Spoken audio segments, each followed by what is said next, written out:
14-year-old from Davidson County, Savannah Grace Childress, was last seen on February 11th. Mike Riley, NCN News. Finally, we are going to see breaks in the clouds for this afternoon and allow us to see sunshine, but we just have to get past a few areas of early patchy fog and clouds. Those are going to clear out quickly for today, and highs will head into the upper 40s and mid 50s. Overnight, look for temperatures in the mid 20s. Tomorrow will be slightly cooler with highs in the low to mid 40s by the afternoon. I'm meteorologist Peter Sherwood in the Weather Center. Right now here in the Sand Hills area, still mostly cloudy, 46 degrees, humidity 97%, 2.45, pressure 29.56, and winds out of the west at 7. It is 8:13. Let's take a quick look at your Sand Hills news for this morning. During the early morning hours of February 13th, sheriff deputies responded to a report of a structure fire at a residence in Jackson Hamlet area of Moore County. Emergency responders extinguished the fire, and one resident was treated for minor injuries, including smoke inhalation. Deputies were able to quickly identify and detain one person on the scene who was subsequently charged for setting the fire. An investigation into the circumstances leading to the fire being set is ongoing. Arrested is James Lewin McDowell, 72, of Brooklyn, New York. He's charged with one count of felony first-degree arson and one count of misdemeanor injury to real property, and he's sitting in the jail under a $750,000 bond. That's your latest Sand Hills news this morning, but stand by. Here comes the latest in sports right here on Talk 97.3 FM, 104.1 FM, and 990 AM WEEB. NCN Sports, I'm Josh Zach. Brock McGinn and Twilvo Chervinen scored 26 seconds apart in the second period, and the Carolina Hurricanes erased an early deficit to beat the Columbus Blue Jackets 7-3. Jordan Stahl credited with 2 goals following a scoring change, and Sebastian Aho and Nino Niederreiter also cashed for the Canes, who've now won 3 straight. We got kind of, I thought, at the start of the second, just doing it the way we need to do it, and we got rewarded. Doesn't always work that way. It felt like we scored on our chances tonight that normally, takes a few more to get the goals to go in. But I thought we finally somewhat of a game together in the second, and like I said, we were fortunate to capitalize. The Canes have the day off to prep for a significant matchup tomorrow afternoon in Raleigh versus Florida. The Panthers and Hurricanes both tied with 20 points in the reshuffled NHL divisions. The Dallas Stars postponed their home game against the Nashville Predators yesterday after a request from city officials to not play because of the impact of extreme winter weather in that area. The announcement came only about a half hour before yesterday's game was scheduled to begin. There are significant power outages throughout Texas. The NHL says the decision to postpone was made by the teams, on-ice officials, and the league upon the advice of Dallas Mayor Eric Johnson. No makeup date has yet been announced. NBA action last night. Washington winners over Houston. The Chicago Bulls overtime winners over Indiana. New York topped Atlanta. Utah big over Philadelphia, 134-123. Brooklyn topped Sacramento. Golden State winners over Cleveland, and Miami dumped their contest against the Clippers. Top 25 finals last night, just one of them, and it was an upset. 16th ranked Florida State topped number 7 Virginia. One postponement. Second ranked Baylor was scheduled to play number 13 West Virginia, but that game put on hold. Duke says highly touted freshman Jalen Johnson is foregoing the rest of the season and declaring for the NBA draft. This is NCN Sports. Alternative Power knows more is happening at home now than ever. And when a winter storm causes your power to go out, life is disrupted. A Generac automatic standby generator from Alternative Power guards the home against blackouts caused by weather of all types. Financing options are available, and act now for a free 10-year warranty. Terms and conditions apply. Gain peace of mind with a Generac automatic standby generator. Alternative Power, North Carolina's Generac experts. See more at alternativepower.com. If you control farmland in eastern North Carolina and looking for the best use of your farm, you'll want to know about the Harvey Cotton Success Program. Cotton prices are rising, and Harvey's, with nearly 150 years of helping solve problems for North Carolina farmers, introduces a truly turnkey, one-stop cotton solution without the need for third-party financing. Now is the time to consider cotton. Learn more about how you can take advantage of the Harvey Cotton Success Program at harveyfertilizerandgas.com. Boston College fired basketball coach Jim Christian with 3 weeks left in his 7th season. The team, just 3-13 this year, has struggled to fill out a lineup as COVID-19 protocol has chipped away at the roster. Assistant Scott Spinelli will serve as the interim coach for the rest of this year. Meanwhile, Gonzaga and Baylor lead an unchanged quartet atop the AP men's college basketball poll, while Kansas has returned to the rankings at number 23. The Bulldogs, number 1. The Bears in 2nd. Michigan, Ohio State, and Illinois round out the top 5. North Carolina has found another basketball game. The school announced Monday night that it's added a non-conference game for tomorrow against Northeastern after having 3 ACC home games postponed due to COVID-19 protocols. Josh Zach, NCN Sports. The greatest comeback of all time is underway. Remember to shop local businesses. A reminder from Talk 97.3 FM, 104.1 FM, and 990 AM. WEEB. Hi, this is Rodney Swarms with Plumbing Night. We know that plumbing emergencies can happen at any time. In fact, they seem to happen at the most inconvenient times. And then inviting an unknown plumber into your home, that can add to the stress of the situation. The Plumbing Night wants to alleviate any stress about inviting a technician into your home by guaranteeing that we have not only the very best plumbers, but also the most knowledgeable plumbers. Before any of our employees are hired, all of the employees must undergo drug testing and a thorough background check. If they don't pass, they aren't hired. No exceptions. Once they're hired and part of the team, they receive continuous technical and customer training to ensure that they are the very best at their trade. This training is week after week, month after month, year after year. This training is what got us into community college to teach the plumbing trade. So the next time you have an emergency, call the Plumbing Night. They're known for extraordinary service and integrity. Call the Plumbing Night at 639-5555, day or night, or on the web at theplumbingnight.com. Right now, having a choice means a lot. And if you're in the market for a quality pre-owned vehicle, I've got good news. At Cooper Auto Choice in Southern Pines, you have a choice. Start the new year off right and let Cooper Auto Choice show you how easy it is to buy a quality pre-owned vehicle. Choose from a huge inventory of quality, late model pre-owned cars, trucks, and SUVs. Each one equipped with the Cooper Promise. At Cooper Auto Choice, you'll get fair upfront pricing and superior customer service. They'll work with you to find the vehicle that's right for you at a price that's right for your budget. Remember, the price you see is the price you pay.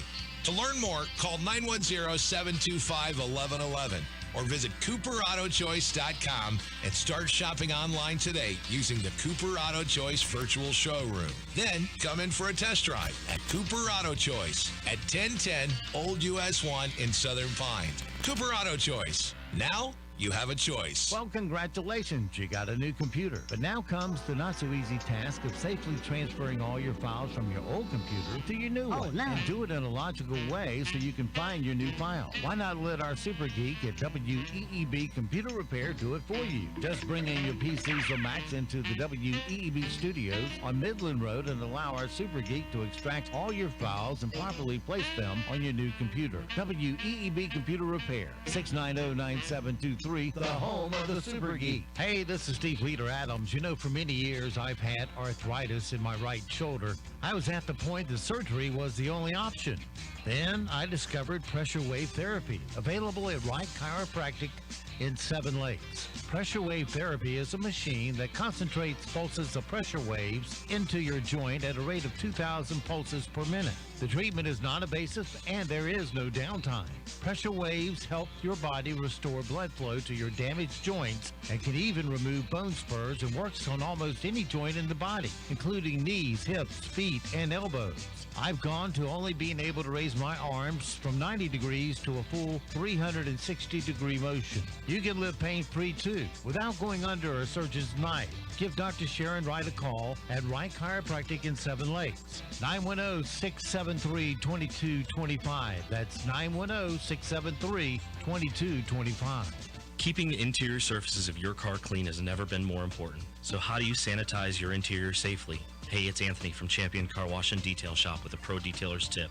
Logically, bleach, ammonia, Clorox wipes, or Lysol would be the best products to use inside your vehicle to clean and sanitize, right? However, these products are most often too harsh for the delicate surfaces of today's vehicles. So what can you use? Use a simple soap and water solution to clean the interior surfaces first. While it won't kill germs, it'll remove dirt, grime, and contaminants sitting on the surface. Afterward, you can use a 70% isopropyl alcohol solution sprayed on a microfiber towel, not directly on the surface, to wipe down the vehicle hot spots like your steering wheel, radio buttons, door handles, etc. A 70% isopropyl alcohol mix ensures maximum effectiveness of the sanitizing wipe down. As with any product you're going to use on your car, always be sure to test this on an inconspicuous spot to ensure color fastness and effectiveness in your own vehicle. If you have any questions, don't hesitate to call Champion Car Wash and Detail Shop, 692-5060. Serving more people, more places, 24/7. If your AC breaks down, we'll restore your indoor heaven. Installation or repair, one call will be there. It's your family, don't delay. Comfort's just a call away. We're Comfort Services. Comfort Services. Comfort Services is now offering gas logs, including installation and service. Their showroom is open by appointment. Just call 910-695-2665. Locally owned since 2003, Comfort Services is nationally certified and a Carrier Energy Expert dealer with highly qualified technicians. If you are interested in gas logs for your home, call Comfort Services for an appointment at 910-695-2665. Located on Highway 5 next to Habitat in Aberdeen. Comfort's just a call away. Comfort Services.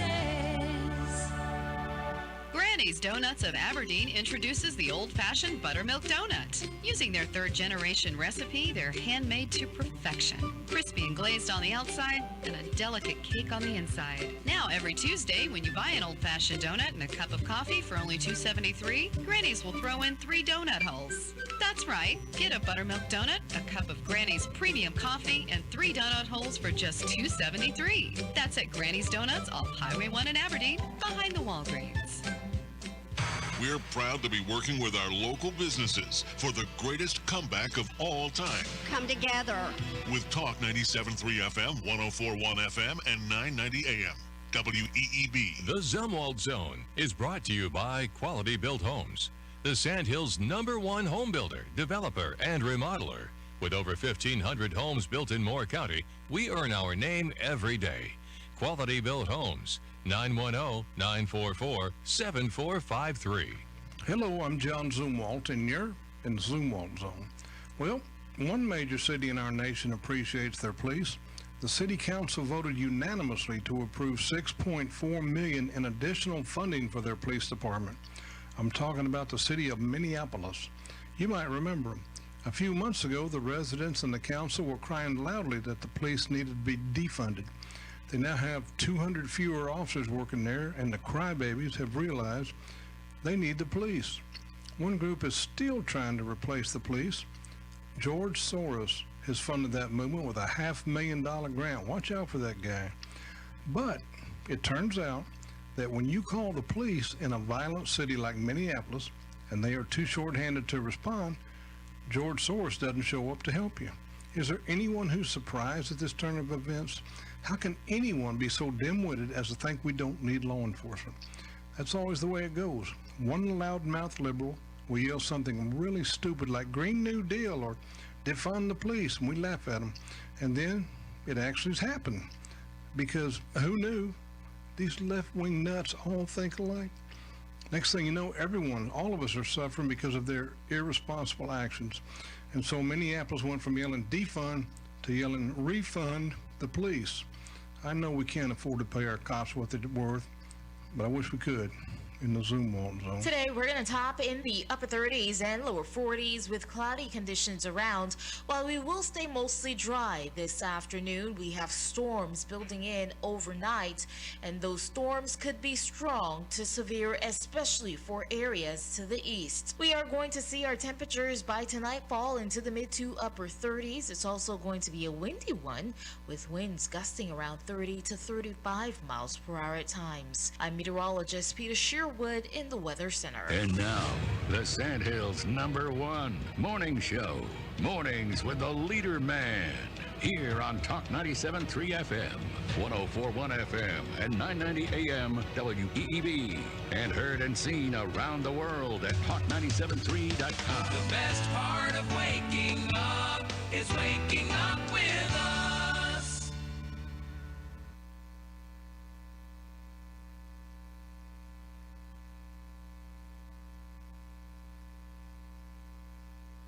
Well, I've been fighting computers all day long. I might as well fight another one right now. That's worthless. I love this bumper music. Huh? I love this bumper music. Yeah, it's supposed to be the little chit-chat guy and then the music. Yeah. Anyways, it's Mornings with the LeaderMan. I'm Steve Leader along with the Colonel, retired Marine Colonel Jeff Drummond. Good morning, Colonel. Hey, good morning, Moore County. Time to get your coffee going and get your apple fritters out because it's Tuesday, so the Dave Hensley Report will be here with you shortly. All right, don't forget, of course, we are being heard and seen around the world on a live video stream. That's available now at talk973.com or talk1041.com or WEEB990.com. Any of those will get you to the right place. Will be in the upper middle of the home page. Now, if you're on your mobile device, fire up YouTube and put Mornings with the LeaderMan, LeaderMan, one word spelled like it sounds, into their search and you'll get us. If you're on your mobile device just looking for our audio stream by itself, you can get that too. On your mobile device, I got to fire up a streaming app such as TuneIn, iTunes, or Streama, and put WEEB in the search, or you can get go to let's see. Well, that's how you get on. Yeah, that's how you get it online and stuff. But you also can go to our website directly at talk973.com, talk1041.com, and WEEB990.com. Go there and the links in the upper right-hand corner of every web page. Just click it and you're listening that quick. All right, weather for us today here in the Sand Hills area is going, well, if it'll come up here, I'll have it in a fraction of a second. Here we go. Partly cloudy today, 53 for your high. Then tonight, mostly clear and 28 for your low. It's pretty good for this time of year. Then for Wednesday, mostly sunny, high of 46. Wednesday night, more fun with rain, mostly cloudy and rain, a low of 34.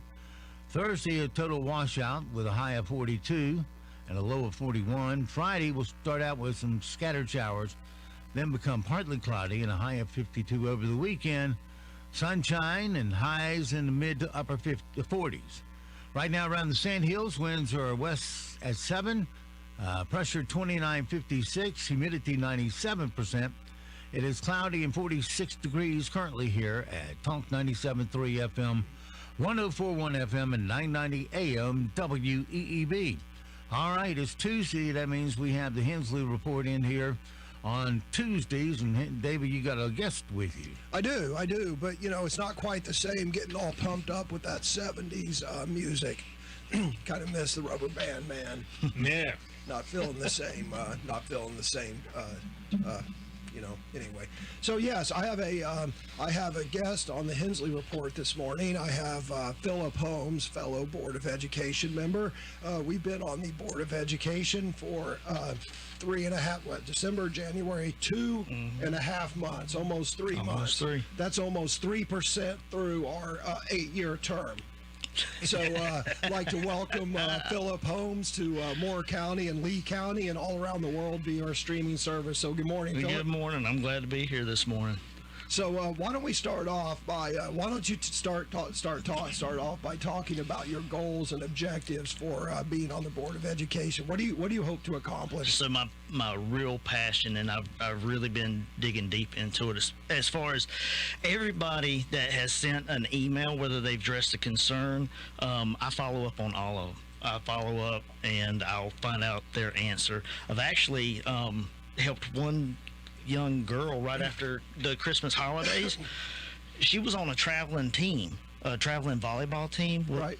And the coach would not because he found out that she was on a traveling team over the holidays, even though she took a COVID test and it turned out negative, he wouldn't let her go to practice on Saturday.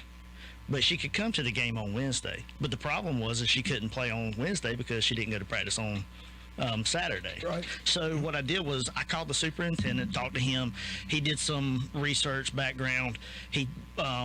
The athletic director actually went to this girl's house, picked her up, and took her to the game. So I think that was a win. I mean, I really enjoyed the parent satisfaction, the teacher satisfaction, all of that. That's one of my biggest.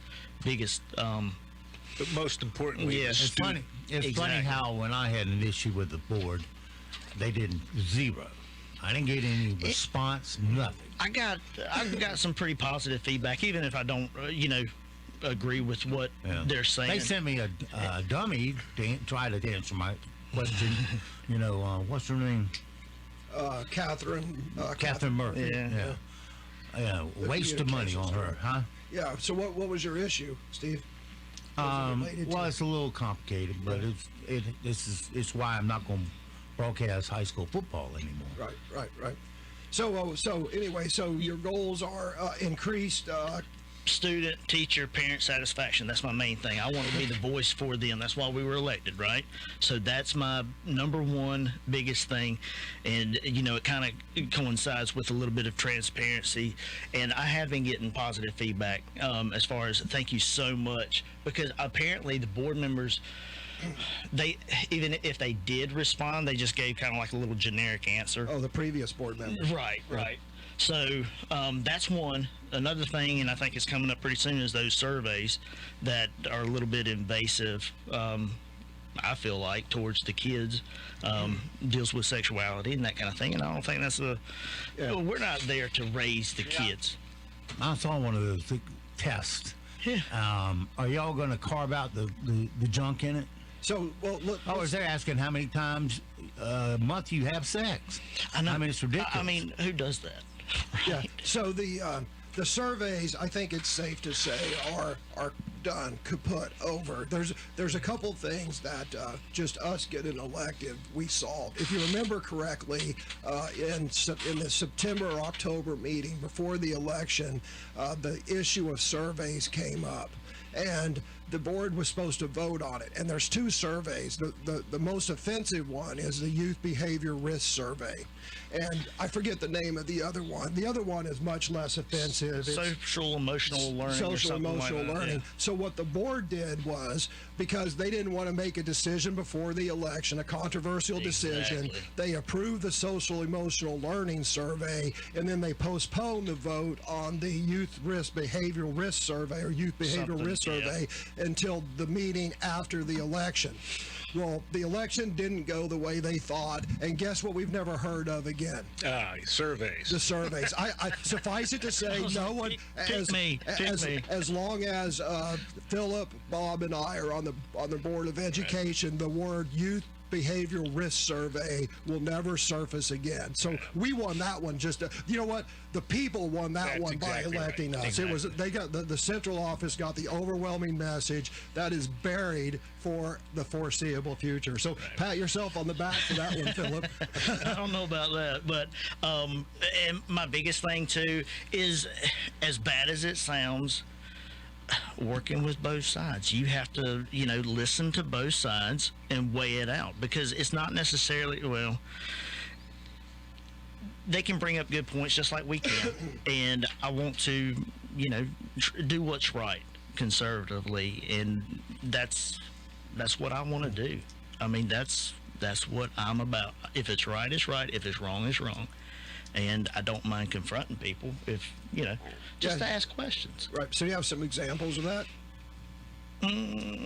Yeah, actually I do. Okay. So working with both sides. So getting back to, we talked before coming on about the teacher that was on Connect, and she had came up with, she was talking about this, that, and the other. We were communicating, the superintendent never did communicate, but I actually talked to Chair Carter, and I mentioned it to her, and she said, well, what is your idea? And I said, well, we need to talk about it as a group. And then she said, well, what is your idea? So I told her my idea, and she's like, well, my God, that was a great idea. And so we're working towards progress, and that's what I want. So we're all sitting on the edge of our chairs. What's your idea? Oh, okay. So, sorry. Well, I didn't want to let it out of the bag yet. Well, So, it's a secret. It's a secret. But, no, I mean, it's something you wanna really share. not. Yeah, I let's hear it. hope that we move forward with it. So the biggest thing with teachers is they are afraid to speak out, right? So what I've heard that. Okay, well, they really are. So I don't know if you've ever been to like an online forum. It's a free platform. You can, adjust it to however you want, but it would be a place where teachers can remain anonymous, but still voice their concern, their opinions, and then we can, go forward with it, especially if they're real serious. Yeah, I've heard complaints coming from the classified staff that the central office would have a town hall with classified staff, and they had to submit their questions in writing before, and the questions would be reviewed and approved, and then, okay, you can answer this question, and if it wasn't one of the reviewed questions, then it couldn't be asked. Well, you know what, that's not a town hall. No. That's a highly scripted appearance, and, if that's happening, I haven't had time to look into it, nor have I brought it up, but if that's happening, that needs to stop. And it's also used to identify troublemakers, too. Yeah, and that's the sole purpose. But oddly enough, at school board meetings, they'll read every stupid comment that people will write in and have it read into the record. One thing I can tell you with absolute 100% certainty, I have no control over the comments that are read at the Board of Education meetings. Exactly. You're kidding. There you go. Yeah, isn't that amazing how that works? Yeah, in fact, if they don't think there's enough ones that attack me, they add a couple more and then act like, oh, I just made a mistake in counting. Well, that's like that woman from Ohio that. Stephanie from Ohio. Yeah. And now Stephanie from Ohio, line 1. That lady. She might have a surprise for her. But anyway, so what else? So listening to it. So teacher satisfaction. Let's talk about teacher satisfaction. Your wife's a teacher. She is a teacher. So how do we improve teacher satisfaction in the schools? It's simple. You just listen to them, just like that in that email that that lady wrote. She was a teacher, and she even made mention of the public comments. And what they'll do is it's like they hand pick. They know what questions that they feel comfortable with, and they just don't really ask the hard questions. And my theory, I can't prove it, but my theory is whenever they do, then the superintendent or whoever, will get very excited, I guess is the right word. And they just don't feel like their voice is being heard. And I've seen it. My wife, she taught at Aberdeen Primary. She teaches at the Academy of Moore, and luckily, thank God, that the Academy isn't like Aberdeen Primary, because my favorite principal in this whole school system, you know who that is. She taught under her, and she saw the cliques that were forming. Anybody that this principal can manipulate or control, she had them in a group, took them all the way over to McDee's Creek. She took all that staff that she knew that she could control, took them all over to McDee's Creek. So what did that do? So if there's a team at Aberdeen Primary, and say there's 20 teachers, 15 teachers? Yeah, probably more. Say 30 teachers at Aberdeen Primary, and a principal moves to a different school and takes 15 of them. What's that do to the team that stays behind? Yeah, exactly. Exactly. Kind of eviscerates the school. That thing that happened with her. She gets a brand new school. That happens, and nothing happens to her. And I'm kind of, I want to see when that contract renews. So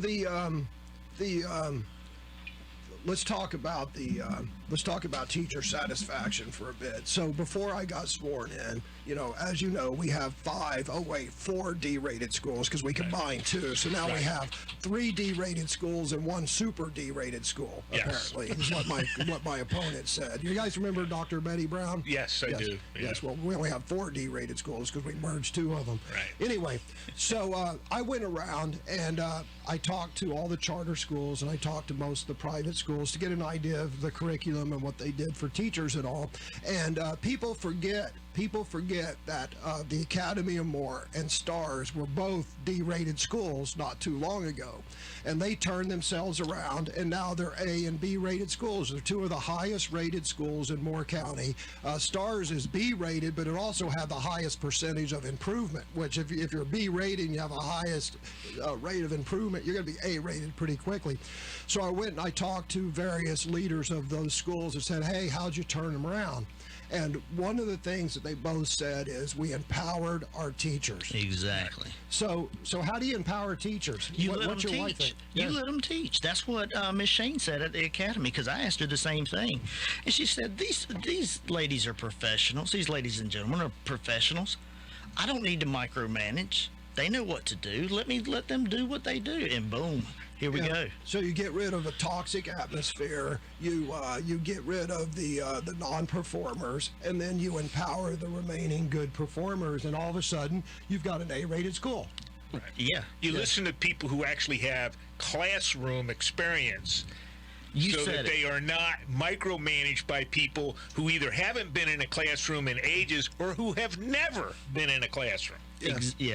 Exactly. You know, what's really surprised me, I'm going to go off a little bit on improving our schools. And, you know, we sat through 4 hours, 5 hours of restart schools a couple weekends, a couple meetings ago. Of course, we got criticized for it. Oh, Hensley, Levy, and Holmes, you know, they should do their homework. Well, you know, that's just the far radical left, you know, the flying monkeys. I invented cancer last weekend, but I decided not to announce it because I didn't want the flying monkeys to attack me and all of a sudden cancer is good and all that. Yeah. But anyway, one thing that struck me is, and I haven't said this publicly yet, but when I was sitting through the 5-hour presentation, there was no innovation in teaching methods. All they were doing is they were tightening down the bureaucracy and the scrutiny that they were giving the teachers. I didn't see them saying, you know, well, we looked at the Montessori method, you know, and we took a little bit from that. We looked at the classical education method. So one thing that I haven't seen in Moore County schools is a lot of educational innovation. It's more of the same, but they're just going to put layers of bureaucracy on it. Yeah, we're talking about professional development, just like the military liaison, Rolly. Do you know her last name? Yeah, whatever her name Yeah, is. they had her teaching professional development. What did she know about professional development? That's what I don't know. And see, I was under the impression that federal dollars or state dollars paid her. Was that correct? It's my understanding her salary is paid with the Military Impact Fund. Okay, well, I'm sure. So the Military Impact Fund, just to be clear, so it pays for a military liaison, a couple SROs, and an activity bus for Pinecrest. So there's your people, there's your Military Impact Funds. Exactly. So wait, did I hear education in any of that? No, doesn't pay for a single teacher. It pays for 2 SROs, a military liaison, and an activity bus for Pinecrest High School. Anyway, I'm sorry I interrupted you. We were talking about innovation. Innovation in curriculum and innovation in other matters. I'm going to circle back around. Innovation is very simple. Talk to teachers. You come up, let them brainstorm. They know what to do. They really know what to do. Yeah, they sit around in groups and discuss things offline, etc. And yeah, a lot of the things that you're talking about. Well, and they have these teams. Right. They have teams, and I just don't want them to be micromanaged so bad. They're teachers. Let them teach. Yeah, what I would like to see, and this is on my list, and I think we're going to do this over the summer. We're going to do a couple things over the summer. One is we're going to take a deep dive in the budget. You know, the only thing we've been doing budget-wise so far is big blue arrows, just kind of improving top-line numbers. Over the summer, once we've got time, we're going to go line by line and position by position through the budget. And I'm going to have a highlighter, and I'm going to have a red pen, and we're going to start identifying where the waste is really happening. Asking questions. That's right. And you know, they want to avoid that at all costs. They want us big blue sweeping arrows, right? Which is what a board should do. But unfortunately, you know, I don't see the fiscal responsibility that we should have. So you know, well, like you say, the board is focused on big blue arrows, but you have to make sure that there's support there for those big blue arrows, Correct. and that entails looking down into the weeds and asking questions. Right. And then let's take a breath for a moment. Okay. Oh no, we have a question. Yeah, that was text in. When are high schools getting back to normal? So that is an excellent question, and I've got some observations, but I'll let Phil. Go ahead. So the first meeting I was at, well, let me back up a little bit. As everyone knows, K through 5 in Moore County is 5 days a week, which is a great victory because I want to fully reopen our schools. So getting K through 5 open 5 days a week, huge victory. A lot of counties don't do that. So what are we going to do about 6th through 12th grade? Well, most people don't know this, but a school can go into Plan A as long as they can social distance. Right. And the first Board of Education meeting I was at, I requested that the central office look school by school as to what schools have the space where we can physically distance and fully reopen that school. Because if you listen to the central office, they complain about schools in Northmore, having lower enrollment. Right. And smaller classes, which would imply that you could fully reopen them. Exactly. You could put students in cafeteria. They're not using the cafeteria, so you could partition off the cafeteria. You could have classes in the gymnasium. There are schools in this district, middle schools and maybe a high school that could be open 5 days a week. I asked the central office to do that, and I got, well, that wouldn't be fair. And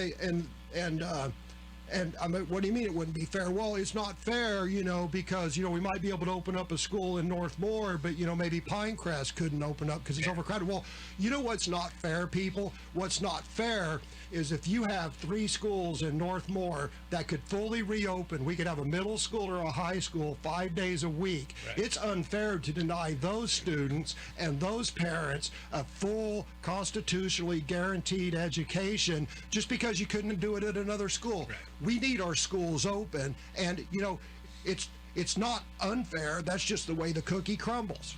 For once, the people in Northmore would be getting something that the people in Southmore didn't get just by virtue of the fact that the schools are less crowded. But to my knowledge, the central office took no action on my request.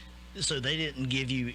Never got a reply. But see, Philip, that goes back to, there's several things that... They forget who's in charge. Well, no, here's the problem.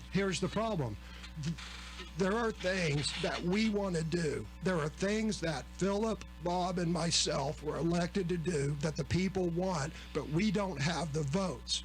I guarantee you that if we had a 4th vote on that board, schools would be open. That we would have more schools open. And there's the answer to your question that Steve asked: is when are the schools going to be open? Well, when you have a 4th vote, right. And when you complain enough to the school administration there to get them open and to act on what they can act on. You want to redistrict and do away with this silly redistricting that the previous board do. Right. Give us one more vote on the board, and we will redistrict the way things ought to be. Yes. Well, and there you go, and then that gets you enough room in all the schools because, there's always been schools here with excess capacity, right. And they didn't fill it. In fact, they keep pushing people around and skewing the capacities in schools and making it worse. Right. You said something. I'm going to back up just a little bit about that it's just not fair to Yeah. Well, Cameron's doing it. Cameron is teaching in the cafeteria.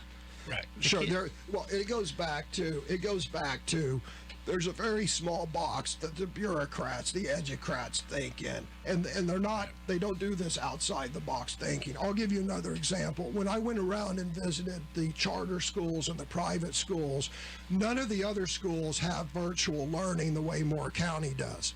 When I went to Sandhills Classical Christian, by the way, which teaches Latin in 3rd grade, does Moore County Schools even have a Latin teacher? No. Yeah, and Sandhills Classical Christian is teaching Latin in 3rd grade all the way up. When it counts, when their young minds are sponges. Yes, when they can actually understand. It's too late in high school. Yeah, the teacher is vacationing on the sands of the only country that speaks Latin, which is none. So well, it's important because you know it's the foundation of English, and then you I get heard the that Latin from my words. mother. I had to take it, and law, I have and never medicine. needed it. Right. Yes. So anyway, so when I went to Sandhills Classical Christian, you know, they had a class. I walked in, there was a class of like 12 or 13 students. And on the projector was a Zoom meeting of the 5 virtual students. Right. So the virtual students, they didn't have a separate virtual academy where it was separate teachers and the kids were completely disconnected. No, what they did is their virtual students were integrated with the classroom, go figure. and the teacher taught to those students just like they're in the classroom. Right. They interacted. I discuss ideas like this with the central office. I just get a blank stare. Yeah. You know, and so there's other alternatives that are better, or at least should be considered, that they won't even consider, and that's where I'm talking about innovation. And not only do they, you know, in the central office, at no request of the board, they want to go even further and have a full-time virtual academy for forever. And anyway, so they need to open their minds. They need to go and see what other successful schools are doing and integrate those ideas. Right. You know, doing the Connect Academy is not going to really help our school grades. No. Not at all. Well, you were in the school board meeting when there were two meetings ago where they proposed this. Oh, we want to do 100% virtual academy. There were 2 questions asked there were 2 critical questions that were asked that they couldn't answer.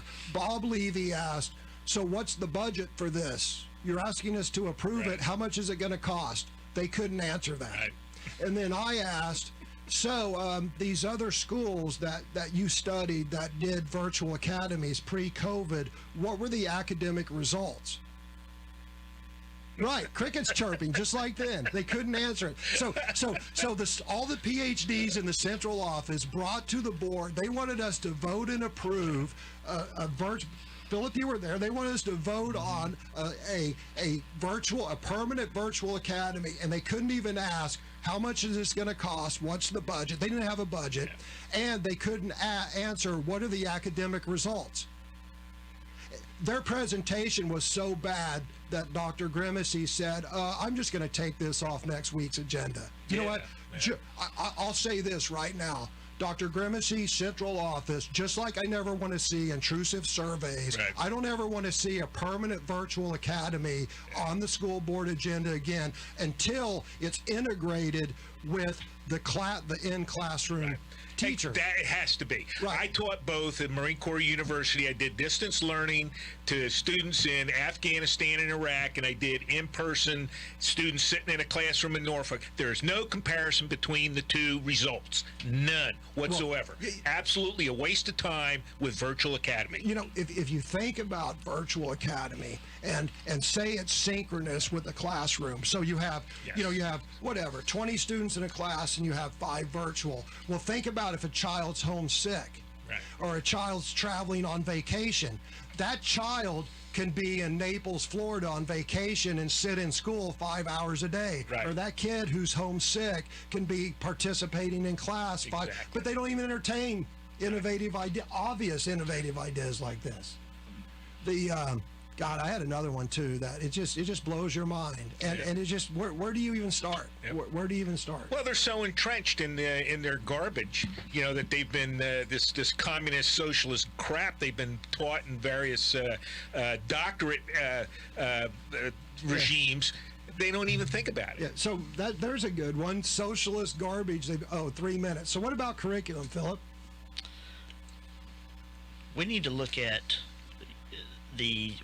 social studies with the social studies standards. Yeah, we definitely need to revisit that in the curriculum.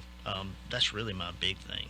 Yeah, I am hopeful for, and I have suggested to the chair and Dr. Grimacy, and they've notionally agreed, is starting again in the summer, or sometime soon, that we have work sessions where we call proponents of different curriculums forward. We have the Montessori people come and talk about Montessori, and we can ask questions. The classical education people come forward. So we look at all the different approaches of learning. Then we have the social emotional learning people come up and talk about the pros and cons of that. And then we as a board have a discussion and debate. And then we do a best of breed. We take what works from the Montessori approach, we take what works from the classical education, we take what works from the social emotional, and we have the best of all of them.